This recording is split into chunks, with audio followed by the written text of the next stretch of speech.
पाहूयात पुढची बातमी। राज्याचा अर्थसंकल्प काल अर्थमंत्र्यांनी मांडला, पण अर्थसंकल्पातील निधी वाटपाच्या मुद्द्यावरून आता नव्या वादाला तोंड फुटण्याची शक्यता आहे। कारण अर्थसंकल्पात भाजपच्या मंत्र्यांच्या विभागाला जास्त निधी देण्यात आलाय, तर राष्ट्रवादी आणि शिवसेनेच्या मंत्र्यांच्या खात्याला निधी वाटप अनुक्रमे दुसरं आणि तिसरं स्थान मिळाल्याचं दिसतंय।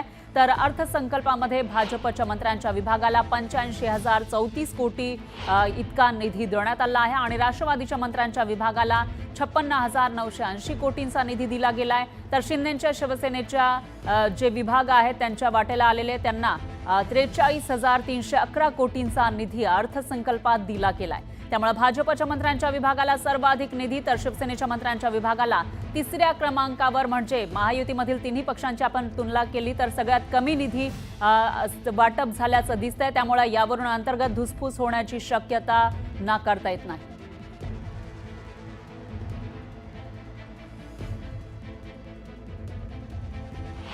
असं कुठेही कुठल्याही खात्याला किंवा मंत्र्याला अशी वेगळी तरतूद नसते, त्या विभागांची तरतूद असते आणि असं काही नाही आहे आमच्या मंत्र्यांना कमी आणि अजितदादांच्या मंत्र्यांना जास्त। ज्या खात्याला ज्या विभागाला जो निधी असतो संपूर्ण महाराष्ट्रासाठी असतो, फक्त मंत्र्याकरता नसतो। केवळ विरोधक लोकांमध्ये चुकीच्या पद्धतीने नेरेटिव्ह पसरवण्याकरता अशा पद्धतीच्या टीका करतात।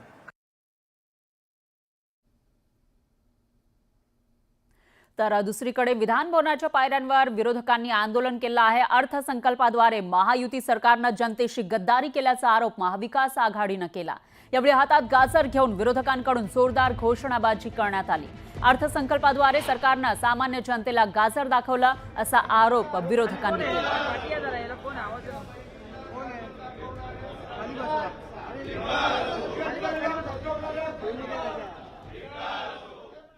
दरम्यान शेतकऱ्यांच्या मुद्द्यावरून स्वाभिमानी शेतकरी संघटनेनं विधान भवनाबाहेर आंदोलन केलं। राजू शेट्टी यांच्या नेतृत्वात हे आंदोलन करण्यात आलं आहे। शेतमालाला योग्य भाव मिळत नाहीये आणि त्यामुळे आंदोलकांनी कांदा, कापूस, तूर, सोयाबीन रस्त्यावर फेकून सरकारचा निषेध केला। तर जोरदार घोषणाबाजी सुद्धा यावेळी करण्यात आली। आंदोलकांची पोलिसांनी धरपकड केली।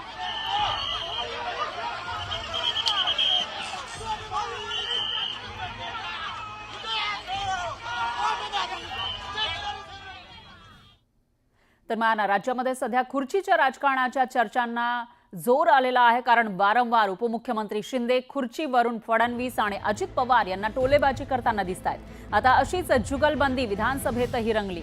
अजय चौधरी चुकून विरोधी पक्षनेत्याच्या खुर्चीवर बसले होते, त्यावर शंभूराज देसाईंनी आक्षेप घेतला आणि त्यावर अजय चौधरी उठून मागच्या खुर्चीवर बसले। त्यावरून सभागृहात पुन्हा एकदा खुर्चीवरून जुगलबंदी झाली। कारण विरोधी पक्षनेत्यांच्या सभागृहाला आपल्याकडनं अशी माहिती हवी आहे की आपण विरोधी पक्षनेत्यांची नियुक्ती केलेली आहे का या सभागृहामध्ये। कारण विरोधी पक्षनेत्यांच्या आसनावरती सन्माननीय अजय चौधरी साहेब बसलेले आहेत। आम्हाला त्यांचं अभिनंदन करावं लागेल जर आपण त्यांना तिथं नेमणूक केली असेल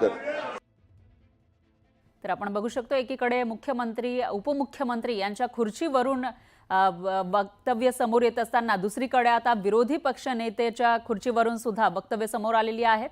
तर इथं सत्ताधारी नेते बसलेले होते, त्यामुळे चर्चा खुर्चीच्या राजकारणाची रंगल्याचं दिसून आलंय।